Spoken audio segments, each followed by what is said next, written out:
गर्मी की छुट्टी के बाद पठन पाठन शुरू। राजगंज के बीडीओ प्रशांत बर्मन ने विद्यालय का किया औचक निरीक्षण।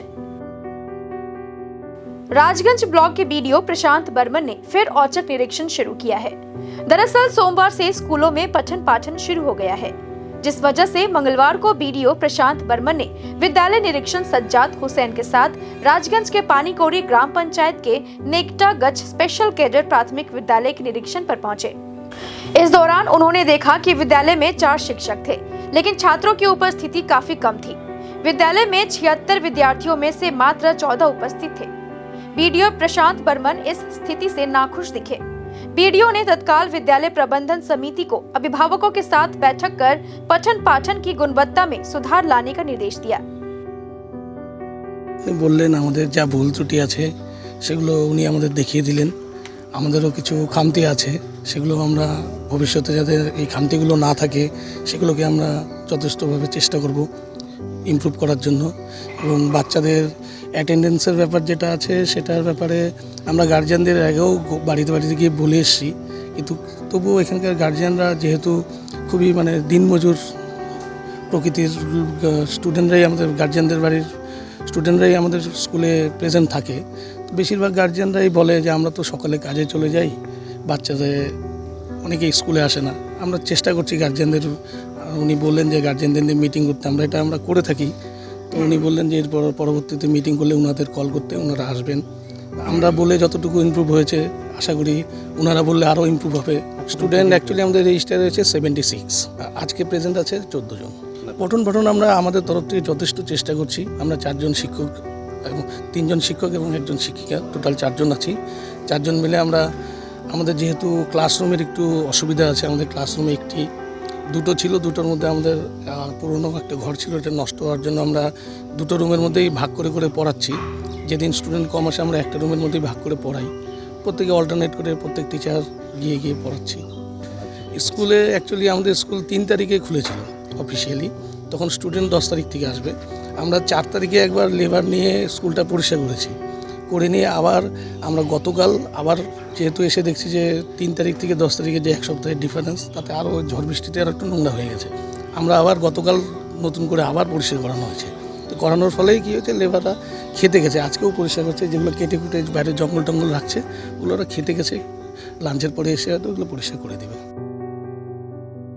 इस संबंध में बीडीओ प्रशांत बर्मन ने कहा कि राज्य सरकार शिक्षा के क्षेत्र में काफी पैसा खर्च करती है।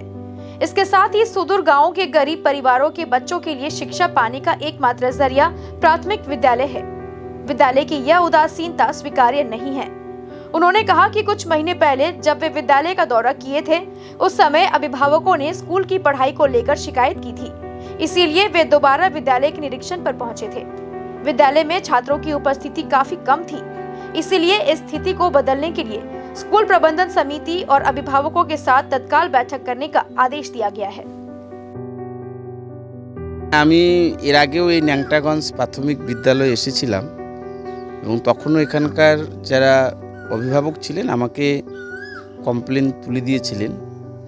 তাই আমি আজকে, আপনারা জানেন যে ছুটির পর স্কুল খুলেছে, এই জন্য আমি এই সার্কেলের এসআইকে সঙ্গে নিয়ে এই স্কুলে কতজন স্টুডেন্ট এবং ঠিক পঠন পাঠন হচ্ছে কিনা সেটার জন্য আমরা আসছি।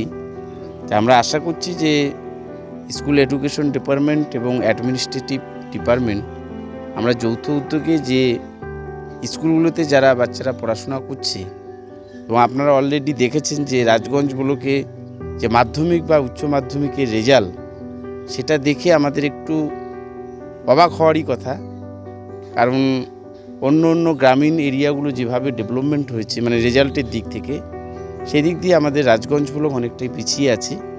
এই জন্য আমি এডুকেশন ডিপার্টমেন্টের এসআই থেকে শুরু করে আমাদের অ্যাডমিনিস্ট্রেটিভ অফিসার সকলকেই বলেছি সেই শিক্ষা ব্যবস্থার দিকে লক্ষ্য রাখার জন্য।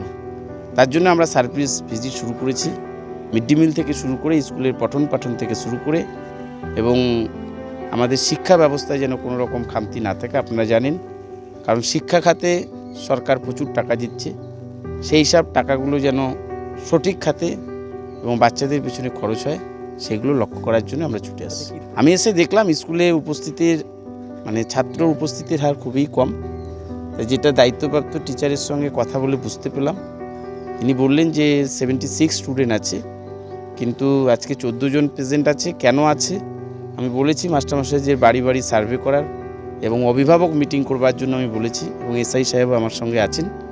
আমরা খুব শীঘ্রই আমি মাস্টারমশাইকে বললাম যে স্কুলের ম্যানেজিং কমিটি এবং অভিভাবক মিটিং আপনি ডাকুন, আমরা আসব। পঠন পাঠন যেটা দেখলাম 14 জন বাচ্চা আছে, একজন ম্যাডাম পড়াচ্ছেন, কিন্তু আরও ডেভেলপমেন্ট করতে হবে। কারণ একটা কথা বলি, এখানে যারা পড়াশোনা করে একদম আমাদের নিতান্তই দিনমজুরের ছেলে, আমরাও দিনমজুরের ছেলে ছিলাম। তাই আমি খুব চাই যে আমরা কোনো রকম ইংলিশ মিডিয়াম স্কুলে পড়িনি, এইসব প্রাথমিক বিদ্যালয় থেকে উঠে আসছি, এসআই সাহেবও আসছেন সবাই। এই জন্য আমরা প্রাইমারি শিক্ষা ব্যবস্থার প্রতি খুব লক্ষ্য রাখছি। হ্যাঁ, আপনারা জানেন যে স্কুল আমাদের সোমবার খুলেছে, এবং এই জন্যই আমি মাস্টারমশাইকে পুরো করার নির্দেশ দিয়ে গেলাম যে আপনাদের সোমবার স্কুল খুলেছে, দায়িত্বপ্রাপ্ত টিচার হলে আপনার রোববারই সেটা মনিটরিং করা দরকার ছিল। তাই তিনি ভুল স্বীকার করে নিয়েছেন, নেক্সট টাইম হবে না।